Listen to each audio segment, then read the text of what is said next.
se necrosó por falta de irrigación. Entonces eso es lo que se conoce como quiste de ovario pedículo torcido, que es una emergencia. Es una emergencia quirúrgica. Inmediato se tiene que ingresarlo.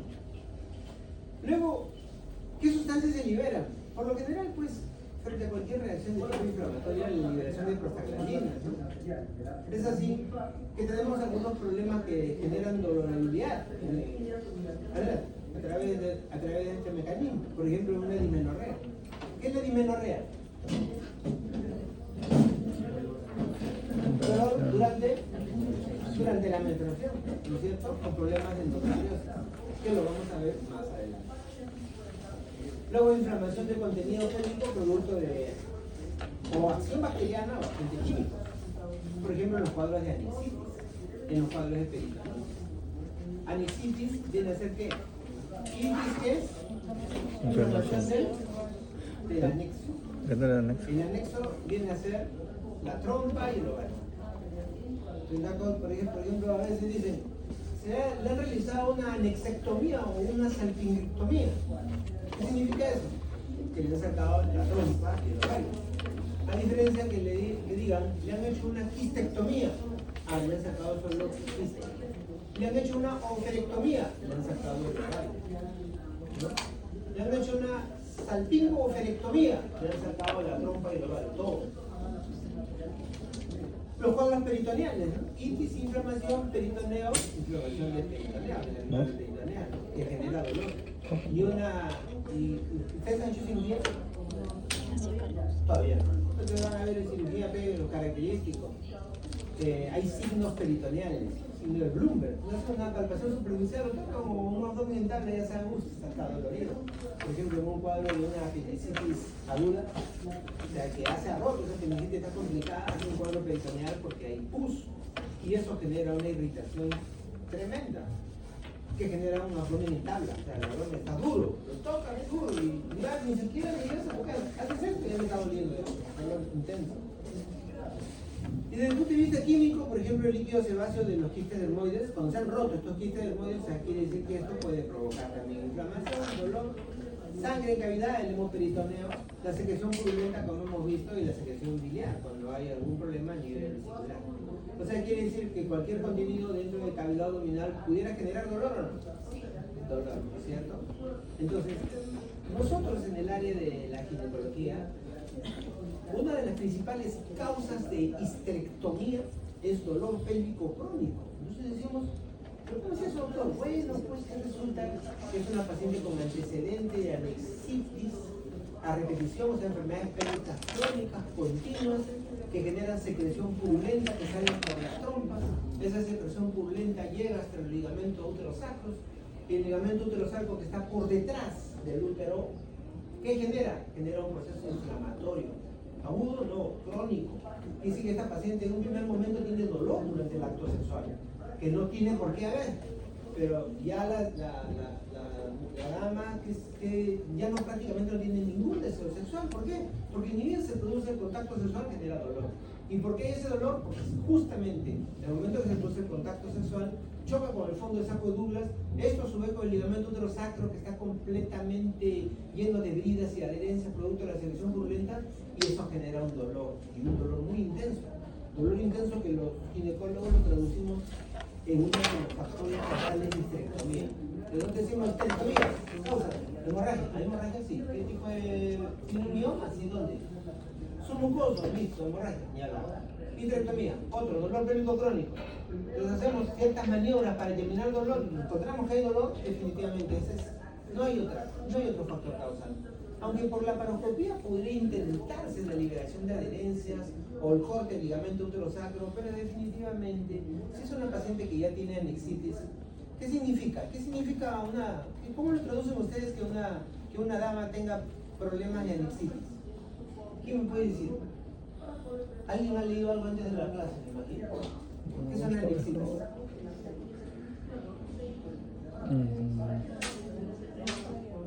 Es una inflamación de la trompa, ¿no es cierto? ¿Y esta inflamación es aguda o crónica?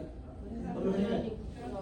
Crónica, ¿no es cierto? O sea que es recurrente, tiene recidivas y todo. Por lo tanto, si ustedes dicen, ajá, hay una inflamación de la trompa, que no es reciente, sino es antigua y es reiterativa y es continua. Por lo tanto, significa que si nosotros hacemos un análisis, o sea, sus antecedentes y vemos cuál es su conducta sexual, el número de parejas sexuales, el tipo de pareja que tiene, los hábitos que hay, etc. Y decimos, a ver, un momentito, ¿solucionamos algo con estar entrando por la patología y cortar las adherencias? ¿O esa infección va a continuar?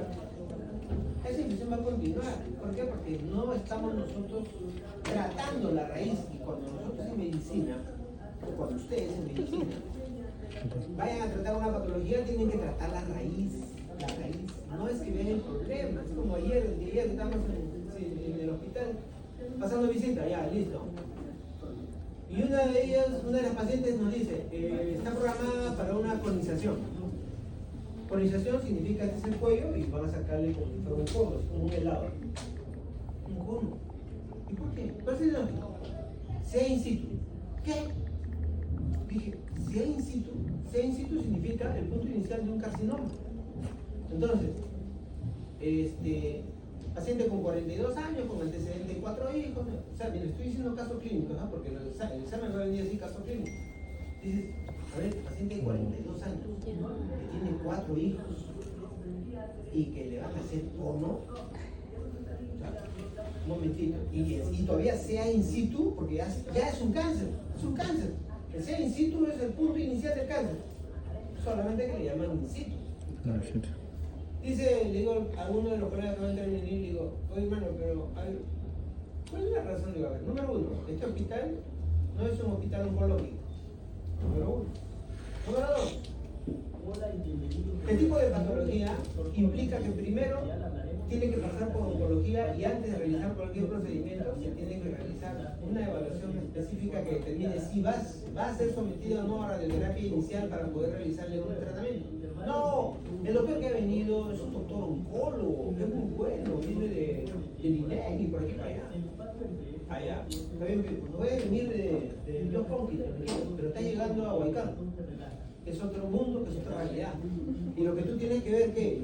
Tú tienes que ver la expectativa o el pronóstico de vida de esa mujer. Esa mujer tiene 42 años, es joven, tiene 4 hijos, y por lo tanto nosotros tenemos que darle una expectativa de vida, ¿no? Proyectarnos y decir, un momentito, si no fuera nuestro familiar, ¿dejaríamos que ahí lo opere? 1, 2, ¿dejaríamos que solamente le hagan un cono?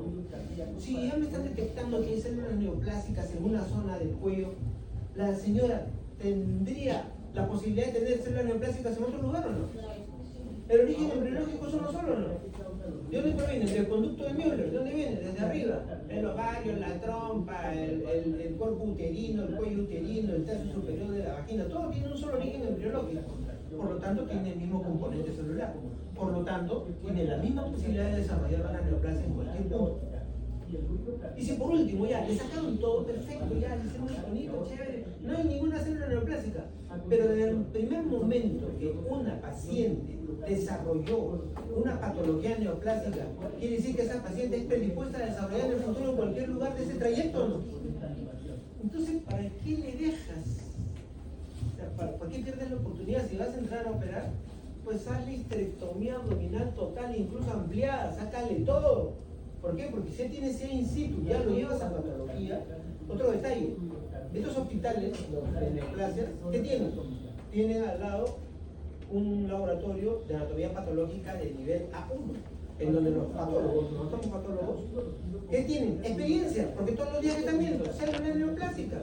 Por lo tanto, ellos, mientras tienen la muestra, dicen, hacemos tales cosas, por aquí, por allá, parafina, hacemos los cortes, con microtomos, entramos al microscopio, observamos. Las características de tejido que indican que está libre de neoplasia, no, sí, hay células neoplásicas filtradas a 4 centímetros de tal. Listo. Pregunta, saca el cono de vuelta, ya listo. No me lo voy a enviar al Hipólito Unal, un hospital de referencia. ¿El Hipólito Unal en qué nivel es? Nivel 3-1. ¿Tendrá también esa experiencia esos patólogos que un hospital de neoplasias? No. Entonces, ¿qué expectativa le estamos dando a esa pobre mujer? Entonces, tenemos nosotros que ubicarnos, por eso que más allá de lo que yo les estoy explicando, es concientizarlos en cómo realizar el manejo de sus pacientes. El manejo de sus pacientes no solamente está el aspecto protocolar, que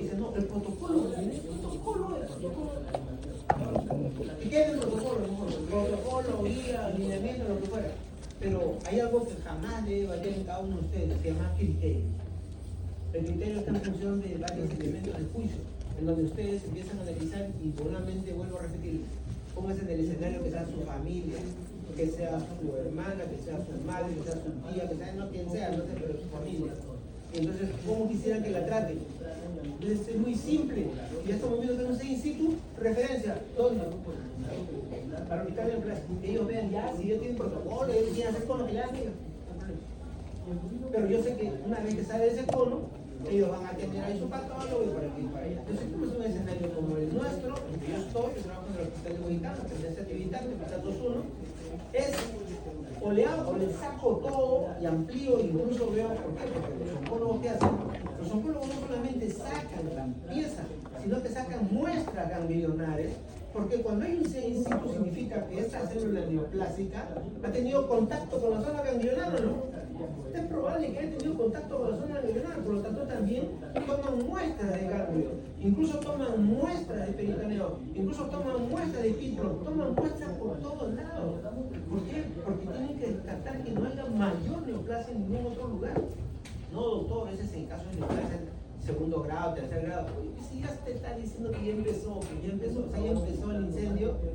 empezó el incendio, entonces tenemos que agarrar y tratar de apagarlo como de lugar, que no haya nada, no sale ni un humito, porque ni ves que sale un humito, esto se va a reactivar el fuego. ¿Qué ven en el escenario de un fuego en los bosques? Quedó un humo, oye, eso no pasa nada, ahorita se va, no empieza a reactivar el incendio. Y algo similares acá. Ustedes no sacan todo, no liberan todo, se reactivó el fuego. ¿Sí o no? Entonces ahí tenemos los diferentes factores causales del dolor agudo. Muchos lo han tomado de un cuadro, claramente dice nota, dice el diagnóstico diferencial del dolor pélvico agudo, ¿no? Enfermedad o disfunción ginecológica, un dolor agudo, por ejemplo, en las complicaciones del embarazo, un embarazo ectópico roto, claro. Aunque en realidad, yo le digo la experiencia, cuando ya está roto, al contrario, pasó el dolor ya se rompió. Antes de que se rompa, porque se produce un mecanismo, primero desde el punto de vista mecánico, una fuerte reacción inflamatoria producto de la distensión de la trompa, o sea, el dolor es intenso. Es igual que en el caso del apéndice. Entonces cuando ven el apéndice dicen, ¡hay dolor! Uy, pero ya se le fue el dolor, ahí ya está mejorcita, no.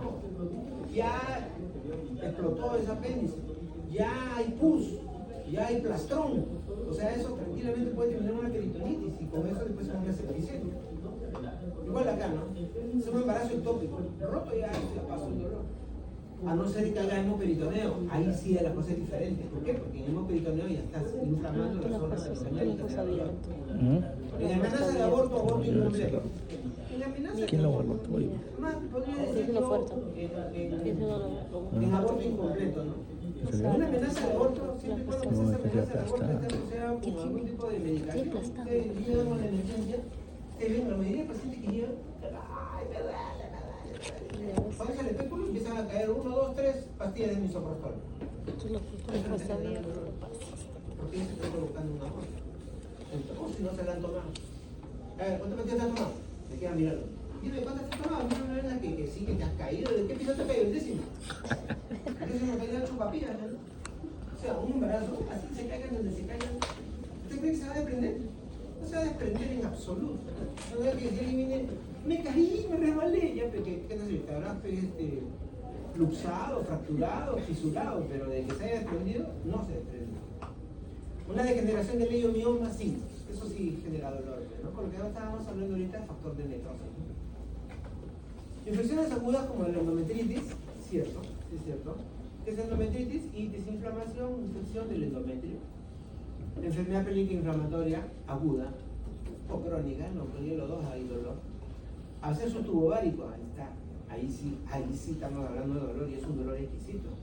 El absceso tubovárico, ¿qué viene a ser? Viene a ser el grado máximo de la enfermedad pélvica inflamatoria. Porque cuando entras en un capítulo de EPI, enfermedad pélvica inflamatoria, dices, ¿cuántos grados tiene? 1, 2, 3 y 4. ¿No? En el tercer grado es el absceso. Está bien, está a punto de explotar. Ese dolor es intenso, sumamente intenso. Y cuando ya explotó, que es el grado 4, es prácticamente un abdomen agudo quirúrgico, ¿no? Tenemos trastornos anexiales, o sea, trastornos de los anexos, como el quiste ovárico, que puede ser hemorrágico, sí. La torsión del anexo, el quiste ovario pedículo torcido, el quiste parovárico, la rotura de un quiste ovárico funcional o neoplásico. Bueno, alguna vez nos tocó, sí, es cierto. Entramos pues, prácticamente ¿por qué entramos? Entramos por una histerectomía, claro, entramos por una histerectomía. Pero existe un tema dentro de la ginecología, de cualquiera, que entramos dentro del campo quirúrgico, que son los hallazgos, ¿no? Los hallazgos, ¿qué significa? Que tú entras, abres, y una vez que abres cavidad, que es como la caja de Pandora, ¿no? Te puedes encontrar con miles de escenarios. Entonces vimos una lesión, que lo primero que con los otros colegas estábamos, tenía la forma de un quiste, pero no era un quiste pues, como el primero que vimos, ¿no? Blanco nacarado, no, sino tenía aspecto hemorrágico, la consistencia no era tan blanda, los bordes no eran tan lisos, no era tan bien definido y todo. Aquí, bueno, no patológico, porque ahí nosotros no podemos aventurar, nosotros no somos patólogos, ¿no? Anoviontología. ¿Qué nos contesta? Un cistoadenocarcinoma. Hallazgo, ¿qué podemos hacer? Por ahí como que alguien dijo, oh, pero ustedes, ¿cómo no se dieron cuenta? ¿Cómo no se dieron cuenta? Nosotros no entrando por otra patología. Lo que hemos encontrado ahí es un hallazgo. Y por último, ahí hay un detalle. Porque cuando revisamos la historia, vemos la ecografía en ningún momento nos hablaba de quiste. Ovarios normales, por aquí por allá. ¿No? Y hablaban de la lesión miomatosa que había por aquí por allá. Entonces, pero no nos informaban que había un quiste. Porque cuando hay un quiste, sobre todo este quiste, tiene cierto tamaño que indica de que va a entrar a cirugía, nosotros estamos en la obligación de hacerle ¿qué? Un marcador tumoral que se llama CA125. Esto es lo bien presente. Ese marcador tumoral, ¿qué indica? Ese marcador tumoral indica de que esa paciente, si está con el valor elevado, la posibilidad de que tenga una neoplasia a ese nivel es muy alta. Muy bien. Dolor pélvico recurrente, ¿no? Como el Milk-Schmerz, un dolor a mitad del ciclo, ¿no? Dice que es un dolor que hay cuando hay ovulación. El Milk-Schmerz, la dismenorrea primaria o secundaria. Secundaria, por lo general, en el caso de endometriosis. Primaria, cuando el estómago empezó pues, a restaurar. Y causa gastrointestinales, ¿no? Como les decía, pues un apendicitis, que es lo más frecuente, ¿no? Un síndrome de fósil de acá derecha, cuadro de obstrucción intestinal. O enfermedades como el síndrome de colon irritable o enfermedad intestinal inflamatoria. Y cólico urinario esto es menos frecuente. Y cistitis no vas a confundir una cistitis pues, con un dolor de esta índole, ¿no? La cistitis tiene otro tipo de patología. La pielonefritis, más que dolor ahí, lo que se caracteriza es un cuadro séptico. Cuando tú ves un cuadro de pielo, ves fiebre alta, más de 40 grados, malestar general, sudoración, escalofríos, hay hipotensión, taquicardia, taquimia, o sea, todo prácticamente lo que te estoy diciendo en un cuadro séptico. Y una litiasis, la litiasis sí, la litiasis. Cuando hablamos de palabra litiasis es palabra mayor, cálculo. Un cálculo a nivel de uretra, indudablemente el dolor es intenso, pero eso está a nivel uretral. Pero el que tiene, o que alguna vez ha tenido cólico, le llaman cólico renal, o litiasis renal, ahí, en medicina, cuando lleguen ustedes en medicina, me han preguntado, ¿cuál es el dolor más exquisito, el más intenso de medicina? El dolor del cólico renal. Ese dolor te tira al suelo y olvídate, definitivamente. Causas musculoesqueléticas, ¿no? Hematoma de pared abdominal, hernias, pero no, estos dolores típicos y clásicos y además uno lo ve, pues el problema de la hernia. Y otras como las que ven ahí, ¿no? Porfiria aguda, tromboflebitis pélvica, ¿no? Aneurisma, angina abdominal, son menos frecuentes. Y ahí están viendo otros factores causales, que también por ahí como que lo están repitiendo, que viene a ser lo mismo de lo que hemos hablado ahí. Ahí está el cálculo renal, la endometriosis que genera dolor, el cuadro apendicular, el Milk-Schmerz que hemos visto que es el dolor que hay en qué momento del ciclo menstrual. El Milk-Schmerz, a la mitad, ¿no? Estar atento, chicos, por eso viene el examen y después, oh, se me ha dicho nada. Hablando. El ectópico genera dolor, lo alimenta. Bien, sigamos. Ahí están otros factores causales, ¿no? sensibilidad bilateral. Dice sensibilidad abdominal bilateral, sensibilidad movilización cervical. Bueno, eso es con el examen, indudablemente. En el momento que nosotros realizamos el examen, o sea, el tacto vaginal, no la pelucopía, sino el tacto vaginal. Lo que ven ahí, esto de acá es una manera de manual. El ginecólogo está llegando hasta el nivel del fondo de saco de duras.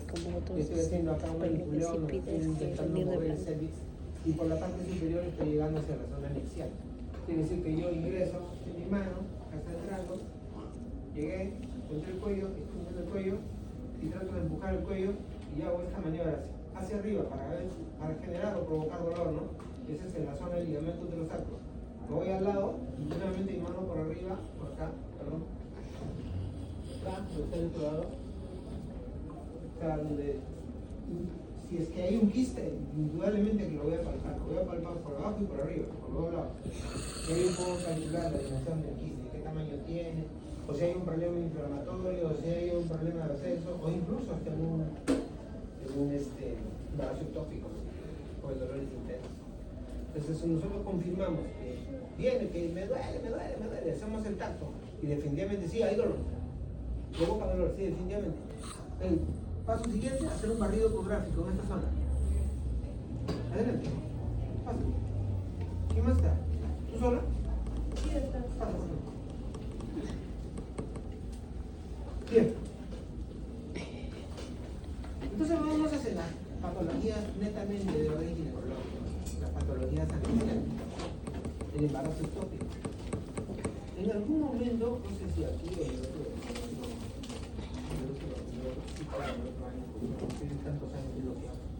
el embarazo ectópico tiene un factor causal. ¿Les hablé a ustedes sobre el factor causal? La primera causa acá en nuestro país, ¿cuál es el mecanismo de acción? ¿Cómo se produce el ectópico? ¿Les hablé? Sí. A ver, cuéntame. Por oclusión de ¿Con quién? Por oclusión de la trompa. Ya. Que sucede como bebé. Ajá, exacto. ¿Y por qué se ocluye la trompa? Por ejemplo, de todo lo que hemos hablado, ¿por qué se ocluye?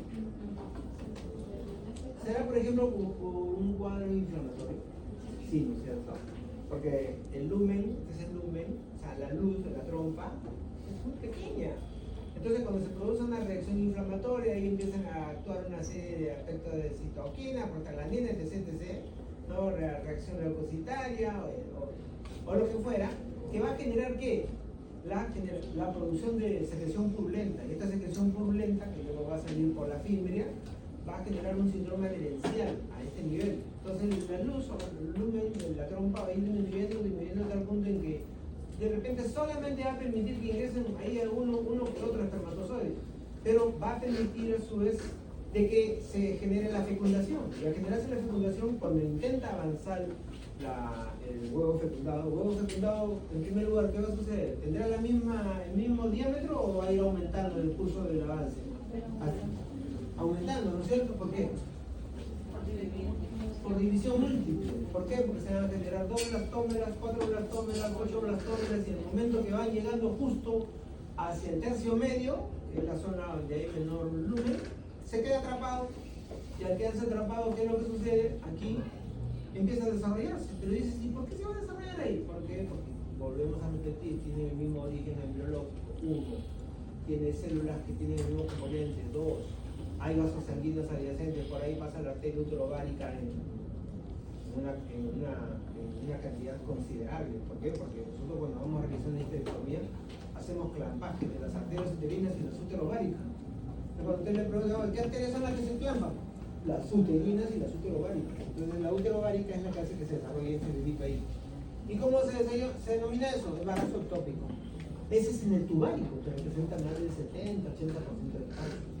Pero puede desarrollarse a otro nivel.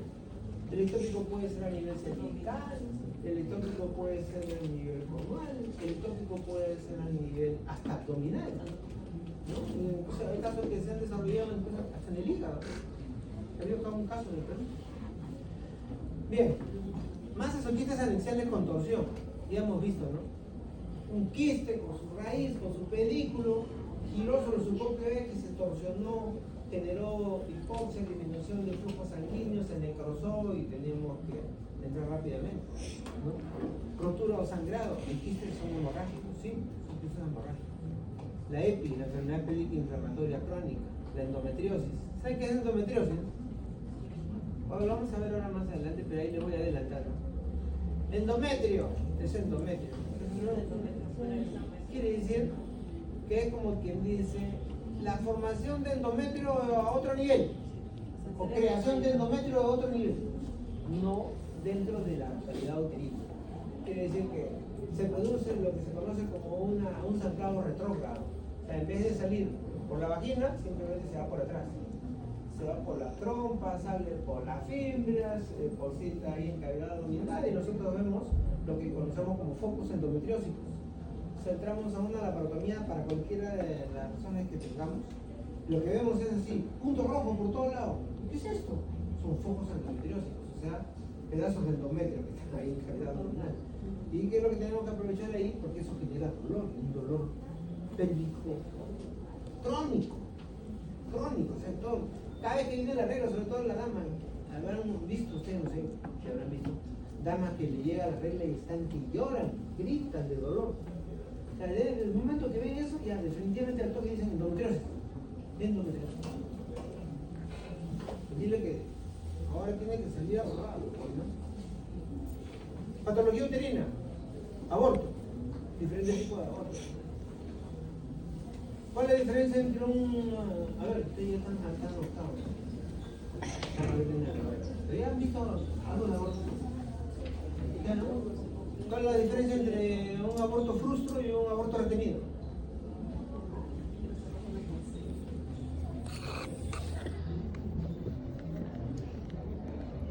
¿Quién sabe?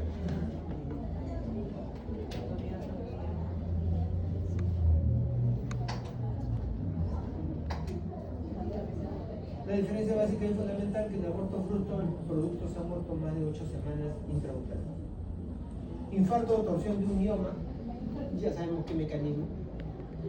Hematometra, ¿qué es hematometra? Hemato, sangre, metra, endometrio, o sea que sangre, ¿en dónde? En el endometrio. Causa, puede haber múltiples causas, ¿no? Pero y ese hematometra puede generar también dolor ahí ya. Piometra, pio, ¿qué es pus? ¿Pus dónde? En el endometrio, o sea que ha habido, ¿qué? Tensión de restos, manipulación, legrado, ¿qué le han hecho? ¿No? Nosotros, los ginecólogos, sobre todo cuando viene una paciente con dolor agudo y todo, tocamos y ese útero está hipersensible, automáticamente, y vemos mujer joven, ya bueno, ya, no más que joven, pero sospechamos, automáticamente tenemos que obligatoriamente ingresar, tipo los policías, a entrar y a interrogar a todo el mundo que está afuera y adentro. Afuera, adentro, ¿a qué me refiero? Ecográficamente. Pero lo primero que decimos, ¿sabes qué? Busca al ecografista posibilidad de perforación uterina. ¿Por qué? Porque es una paciente que viene con un dolor sumamente intenso. Cuando el útero está perforado, el dolor es intenso. Entonces, ¿qué es perforación uterina? Significa que esta mujer ha ido pues, a un lugar X, le han hecho un legrado y el legrado mal hecho, le atravesaron el útero. Y eso automáticamente se ve porque hay una solución de continuidad del miometrio. Este es el útero, luego ven el endometrio, luego ven el miometrio, luego ven el epimetrio, esta es la zona periférica, y luego ven ahí la solución de continuidad, como que por ahí pasó la espada. Entonces, muchas veces ven el epíplomo porque el epíplomo actúa rápidamente sobre la zona, o si ven sangre en cavidad, definitivamente no solo ha habido ruptura uterina, sino comprometido el intestino. Y para poder salvar a esa mujer tendría que dar una laparotomía exploratoria de urgencia. ¿Por qué? Porque definitivamente se muere porque se muere. ¿Y por qué? Porque ha habido pues una maniobra, ¿no? Y en esa maniobra pues uno incluso hasta el momento de ingresar no solamente entra a callar el consentimiento informado, sino que tenemos que comunicar a las autoridades. ¿Por qué? Porque esa mujer se puede morir en sala, ¿no? Porque son cuadros realmente dramáticos. Retención de restos placentarios. ¿Por qué? Por abortos incompletos o por un alumbramiento mal realizado, trombosis en la vena ovárica y cuadros de endometritis. Causas no ginecológicas que no nos vamos a detener mucho, pero más o menos para que conozcan la apendicitis, la constipación, la adenitis, tumores, gastrenteritis, infarto del segmento derecho del momento. ¿Saben qué es el momento? ¿Qué es el momento?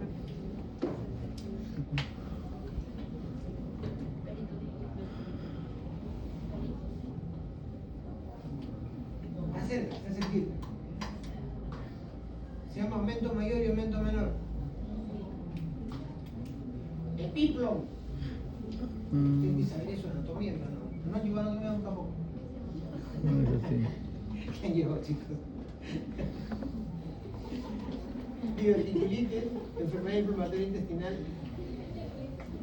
causas urinarias, las piedras, la litiasis renal, la litiasis sobre todo. El que ha visto litiasis nunca se olvida, yo he visto. Dale, le colocas, recuerdo que había, no sé si seguirá todavía, antalgina R, que es la antalgina más potente que hay. No le pasaba el dolor. Teníamos que llamar al anestesiólogo, ¿por qué? Porque ya el anestesiólogo utiliza lo que le llaman terapia de dolor, que hay una combinación entre analgésicos, anestésicos, entonces tiene que sedarlo por dolor intenso. Sumamente intenso. En la evaluación clínica, semiología. ¿Qué hacen en semiología? ¿Cómo empiezan la semiología? Primero, los datos de filiación, algo de historia clínica, entra la anamnesis. ¿Y la anamnesis qué ven? Algo que para el médico es muy importante, la obtención de datos. El médico trabaja con datos.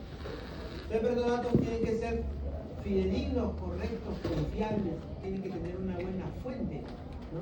Como en el caso cuando uno hace un estudio, en algún momento les mandé todo. Entonces, que ya, doctor, no estoy de acuerdo con usted, listo, perfecto, estoy plenamente conforme con lo que me está diciendo. Dime cuál es tu fuente. Mi fuente, espérate, creo que por ahí alguien me dijo, no es una fuente. Es una fuente que, si tú me dices que la COP, se dice la Sociedad Española de Ginecología y Obstetricia, la Organización Mundial de la Salud, la Organización Panamericana de la Salud, el Ministerio de Salud, no, o un trabajo que han hecho en Cuba, esa es tu fuente. En este caso aquí, ¿quién es la fuente? Puede ser directa o indirecta. ¿La fuente directa cuál es? La propia paciente. Porque la paciente es el libro abierto, te dice todo. Pero para que te diga todo, indudablemente tienes que saber interrogar. Como los policías. Entonces algún día estén enfrente a un policía y vamos a ver. Técnica de interrogatorio. Los policías peruanos tienen una... No me acuerdo que acá había el siglo pasado había una policía femenina que estaba haciendo medicina. Me miraba. Ustedes tienen técnica de interrogatorio, ¿sí o no? Lo que era antes la policía de investigaciones, ¿sí? En Aramburu. Porque si ellos quieren agarrar y quieren saber algo, van y te empiezan a interrogar y para qué, para allá. Te mandan un equipo, 2 equipos, 3 equipos, 4 equipos, todo lo que tú quieres. Pero es como el detector de mentiras. Tú dices, agarra ya, le pones. Pero hay gente que también está entrenada a evadir el detector de mentiras. Entonces, por lo tanto, también hay gente entrenada para evadir las preguntas. En algún momento nos tocó a nosotros un interrogatorio de una muerte materna que habíamos sido testigos, ni siquiera habíamos participado, pero había sido una impericia de anestesiología. Entonces, habíamos visto, sí, pero previo a ello, como teníamos conocimiento de lo que se nos venía en el interrogatorio, hablamos con amistades. Y había un fiscal provincial, me dijo, ven, te voy a entrenar, ¿cómo vas a responderle a los policías? En primer lugar, te van a mirar de frente, te van a querer, sí, amedrentar, que para aquí, que para allá, tus generales de ley, que quién eres, que no sé qué, con tu función, listo. Tu respuesta solamente va a ser simple, sí o no, nada más. Ya es medio problema. Nadie te obliga a decir nada. Sí, no. ¿Conoce? No. ¿Sabe lo que sucedió? No. ¿Sabe que usted se colocó? No. No. Que me tienes con el no hasta el final. ¿Algo que agregar? No. Se acabó. Entonces cuando viene el otro equipo, igual te sacan el no del inicio hasta el no al final. Punto. Simple. No pasó nada, no pasó nada. Vimos, claro que vimos qué sucedió, que colocó propofol, el propofol es una reacción secundaria, es un paro cardiorrespiratorio, que...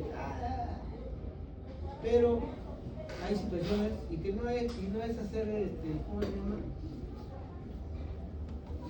Cuerpo institucional y nada de esas cosas, ¿no? Sino que simplemente tú, que supuestamente vas a colaborar, como en alguna oportunidad nos ha tocado colaborar, que hemos visto abortos provocados, voy a llamar a la policía, todo. Después la policía, ¿qué hace? Te llama. Citación. Doctor Jorge Loaiza, asunto. Aborto criminal, por ejemplo. Asunto, aborto criminal. Llega a la institución, en recepción, piden, llega el documento, fiscalía, tal, provincial, tal, citado al doctor Jorge Loaiza por aborto criminal. Dices, uy, un momentito. ¿Por qué me citan de esa manera?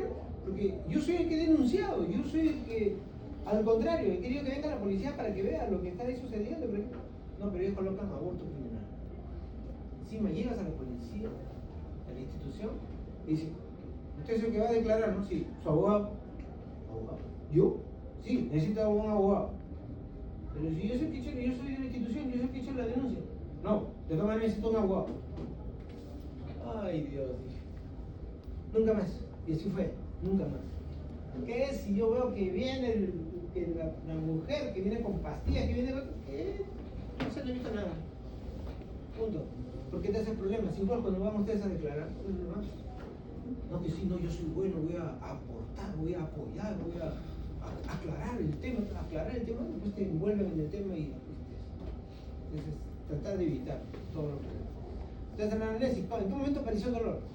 Apareció el dolor, ¿no? ¿Cuántas horas han discurrido desde el momento que apareció hasta la actualidad? ¿El dolor cómo ha ido? ¿Qué características tiene? Porque hay diferentes tipos de dolor. Entonces, usted cuando ve la semiología,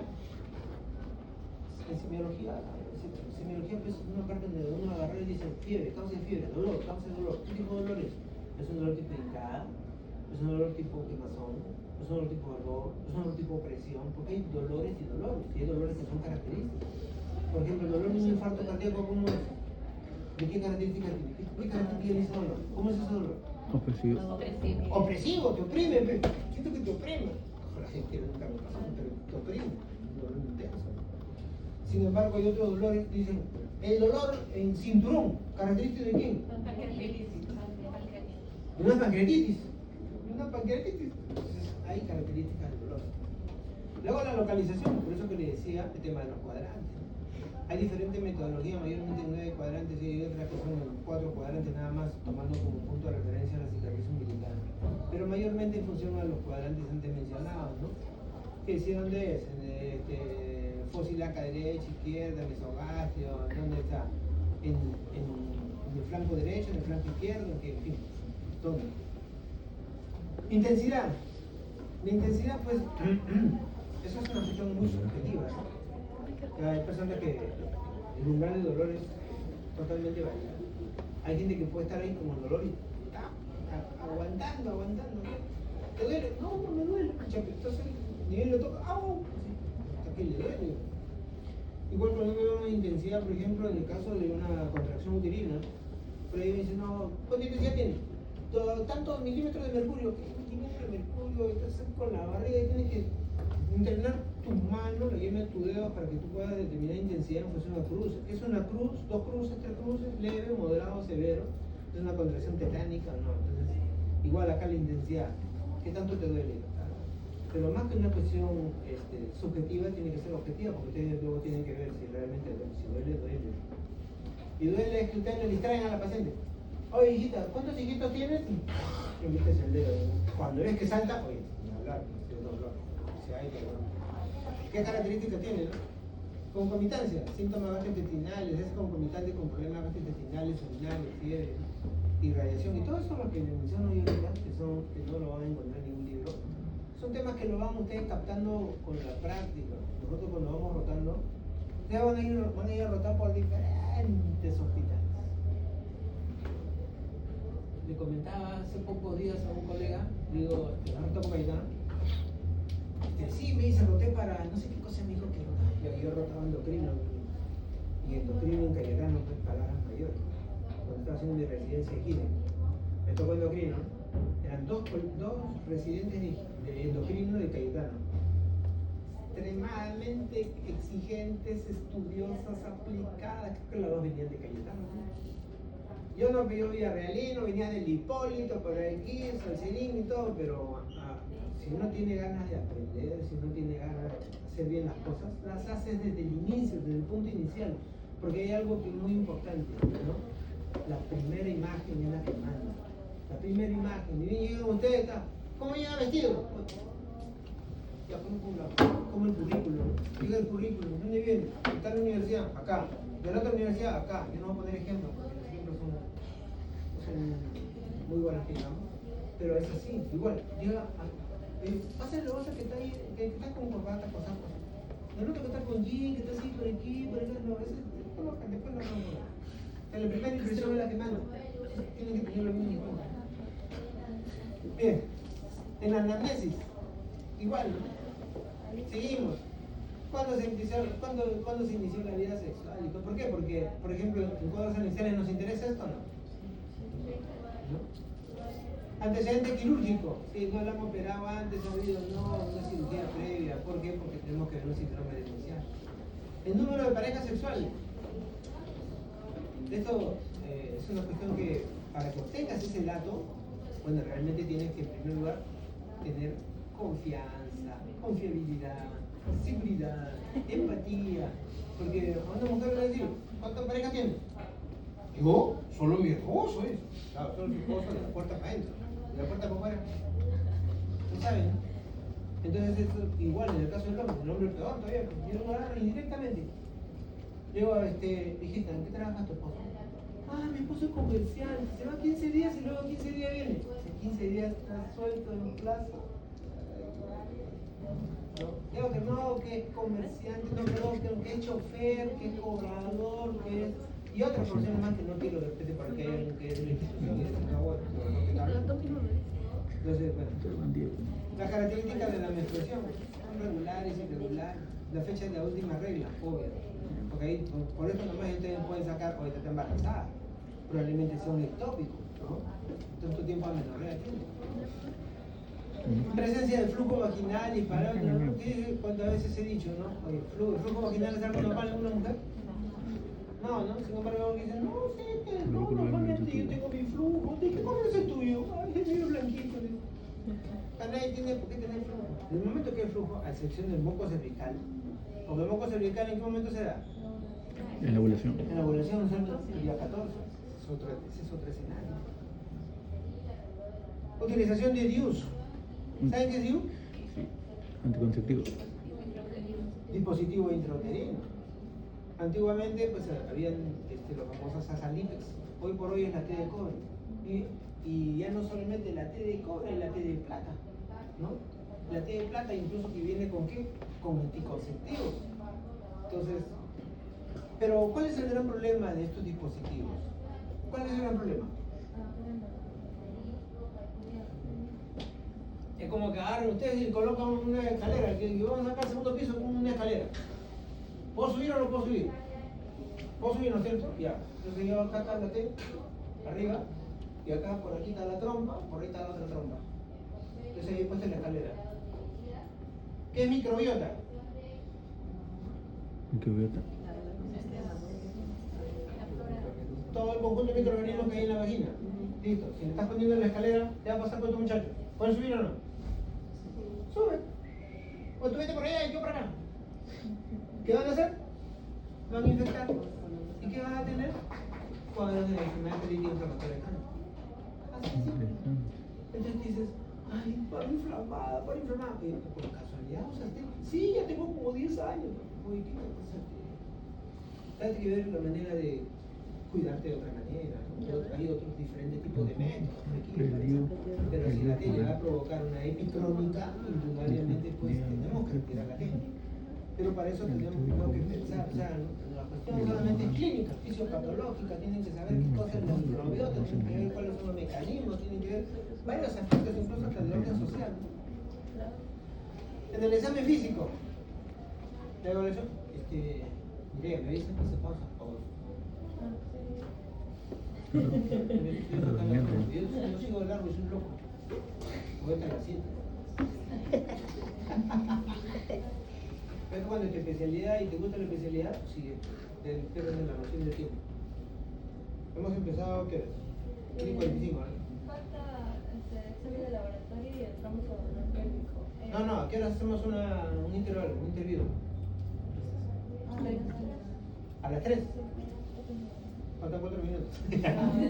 Ya, bueno, en el examen físico, la evaluación del estado dinámico, el aumento de pulso, la frecuencia, pues en este caso, ¿en qué caso me interesaría este tema del pulso? En todos los casos, ¿no? Pero así, pero realmente me interesa saber el pulso, la frecuencia cardíaca. ¿En qué caso, por ejemplo? Todo lo que hemos mencionado. Iba a decir.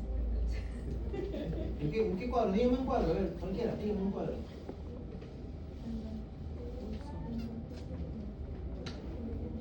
A ver, chicos, oye, ¿cómo varias cabezas acá? Un futuro Una médico. hemorragia. Yo pensé la preeclampsia. Es una hemorragia, ya, una hemorragia, por La ejemplo. Una hemorragia. ¿Qué habría? La frecuencia cardíaca. Hipovolemia. Por lo tanto, ¿qué habría? Taquicardia, ¿no es cierto? Doctor, la preeclampsia. Es un cuadro séptico. ¿Habría alteración? Sí. No, entonces, por eso yo les digo, sí, tienen que, aquí, en la cuestión no solamente es aquí leer hipotensión de cóbito, pneumática grave, listo, la siguiente. No, van a hacerlo pensar para que ustedes, porque van a estar en diferentes escenarios, ustedes tienen que agarrar y, mira, los escenarios donde estén, ajá, escucha, el doctor dijo esto, toma el pulso, ¿cuánto está? Hoy está con 140, ¿sí? 140, ¿qué está pasando? Toma la presión, está con cuánto, está con 80 sobre 40, está hipotenso, taquicardia, hipotenso, ¿qué está pasando? ¿Está entrando en shock? Listo. Entonces, todo eso tienen que tenerlo en cuenta. La palpación abdominal. Siempre digo, ¿no? ¿Qué cosa hay en la yema de los dedos? ¿Qué hay? Receptores. Receptores, ¿no es cierto? Entonces, hay diferentes tipos de células en la yema de los dedos, ¿no? Sí. ¿No? O sea, corpúsculos, ¿no? Corpúsculos de Kraus, de Pacini, ¿no? Entonces, o sea, sensibilidad para el frío, para el calor, para el dolor, para la presión, ¿qué quiere decir? Que usted tiene que tener esto bien desarrollado. Bien desarrollado. O sea que, en pocas palabras, el momento que ya te toco, no me vas a engañar, no me vas a engañar porque esto me va a informar. Todo esto, como los perritos, ¿no? Al perrito dice, ¿y por qué huele el perrito? O sea que si no hay nada ahí, está que huele. Y un día me puse a estudiar, pero ¿por qué huele el perrito? Entonces el perrito huele, ¿por qué? Hay una pared o hay una división, pero hacia abajo hay una ranura. Y el perrito sospecha que hay algo detrás de esa pared. Entonces, ¿qué haces? Hace eso, ¿no? ¿Qué está lanzando el perrito? Como si fuera así, un radar. Exactamente igual que un radar así. En ese radar que ha lanzado el perrito en su olfacción, sale la imagen. Esa imagen, por ejemplo, personas, 1, 2, 3, 4 personas, llega a su cerebro y su cerebro rápidamente captó. Detrás de la pared hay 3, 4 personas. Y el animal inmediatamente actúa. O sea que la olfacción del animal tiene tantos corpúsculos olfatorios que son como si fueran sensores que determinan, y eso en alguna oportunidad me sucedió en mi casa, es un ejemplo, porque es lo que yo digo, lo que usted tiene que desarrollar bastante, la visión, la audición, la palpación, todo. Estaba en la noche, 3, 4 de la mañana y siento que mi puerta suena. Tiene un perrazo, ya mi perrito ya se fue, pero ahora tenemos otro, pero bueno, de ese, Flipper, era una combinación de Rottweiler con pastor alemán. Le quito la cadena con una cadenota, como la quinta cadena que le había roto porque era grandote, y le hablo. Los animales inteligentes te entienden. Hay alguien en la puerta, levanta su oreja. Vamos, tranquilo. Se acerca a la puerta y empieza a hacer así. Y en eso se paran 2 patas, así como si fuera un oso o oso grizzly, y agarra y contra la puerta, contra la zona donde estaba la cochera, y empieza a golpear. ¡Wow! El animal se volvió loco.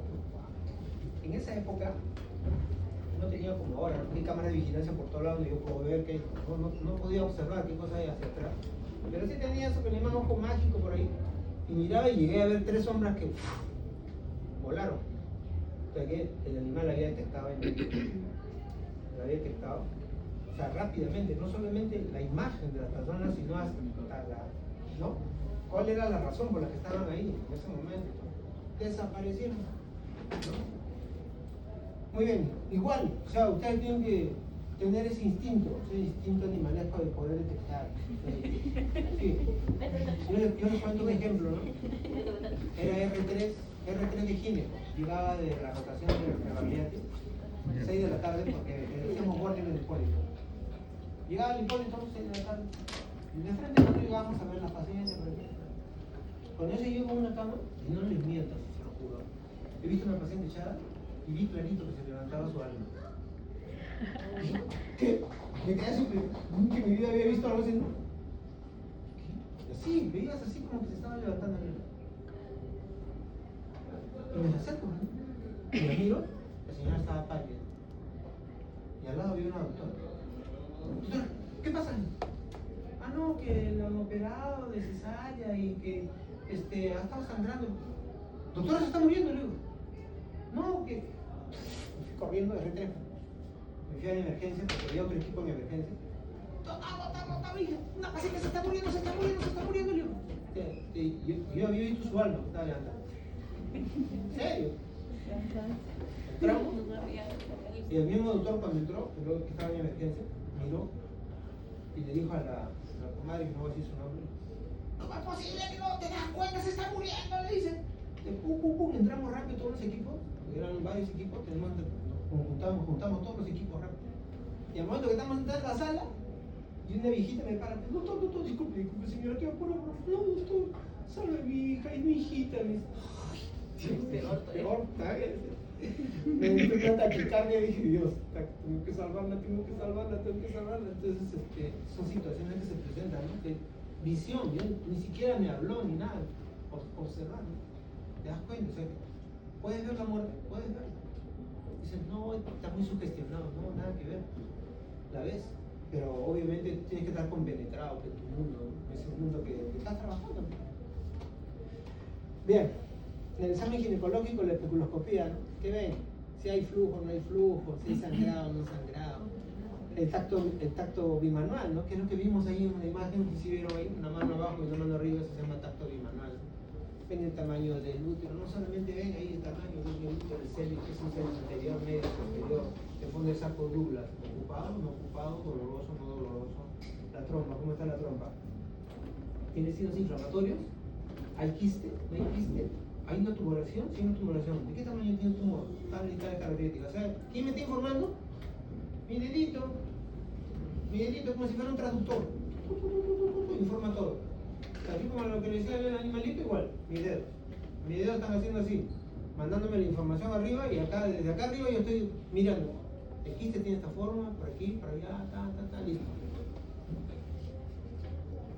Tacto vaginal, dolor unilateral, si hay quiste complicado, torsión, embarazo ectópico no complicado, exploración rectal, claro, el tacto rectal. Nosotros, bueno, particularmente el tacto rectal lo hacen más los cirujanos, ¿no? Cuando entran a ver problemas, por ejemplo, a nivel prostático, problemas a nivel del apéndice, ¿sí? Pero nosotros, ayer sí tuve que hacer un tacto. ¿Por qué? Porque me manda a llamar la interna, que doctor, no entendí un parto, no sé qué me ha pasado. ¿Qué ha pasado? Y veo un desgarro de 4º grado, se ve desgarrado todo, desde la vagina hasta el recto. Ay Dios, ¿qué has hecho, chiquita? ¿Tú no me llamaste? No, doctor, fue rápido todo. Bueno, reparar, porque ahí entra a tallar ya la experiencia, reparar, ¿no? Sí, que oye más cirujano, cirujano soy yo, punto. Entonces, ¿cómo reparar? Porque imagínense ustedes, ¿no? Tienen acá la vagina, tienen acá el esfínter anal. Había sido el parto y el desgarro había roto todo esto hasta acá, hasta el ano, la zona perianal. Entonces, ¿cómo reparar? Pero para eso, pues, y hay algo que también siempre le digo a ustedes, ¿no?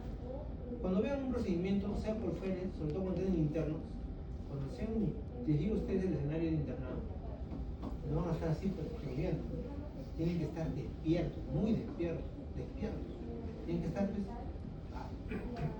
les cuento un ejemplo, estaba yo en el internado, en el anhelar. Va a haber una pele en el 4º piso. Una pele es una punción lumbar. Todos corríamos, una pele, una punción lumbar. Va a haber una flebo en el 2º piso, una flebo. Todos corríamos. Y no, que estoy en higiene, que estoy en pediatría, nada, todo el mundo corría hacia el lugar, hacia el escenario. O alguien que lo llamaba y estamos a punto de irnos ya tarde, porque ahí el internado del internado y ya después de 3 días estábamos por salir. Tengo un caso interesante en cuidados intermedios, un paciente que le han operado de estómago, le han hecho una gastrectomía total, no se comunica, pero he logrado comunicarme a través de señas. O sea, igual, interno, vamos a ver, ¿cómo has hecho? Señor Mazuelo, mira, ahorita me acuerdo su nombre, ese señor, ¿cómo será? Señor Mazuelo, levante su dedo si me escucha. Levantaba su dedito. Entonces, nos quedamos claros. ¿Cómo había otro interno encontrado ese sistema de comunicación con alguien, no? O sea, una cosa, solamente verlo, ¿no? Sí, yo le hago las preguntas y él mueve su dedito, me dice. ¿Por qué? Porque no podía, estaba todo intubado por aquí y por allá. Son escenarios dramáticos. Y ustedes les van a tocar internado en diferentes hospitales. Sí. Yo te digo, si tú no me avisas. Ya chicos, una pausa de 10 minutos. Sí, 3 minutos. 10 minutos. Ya, 10 minutos. Una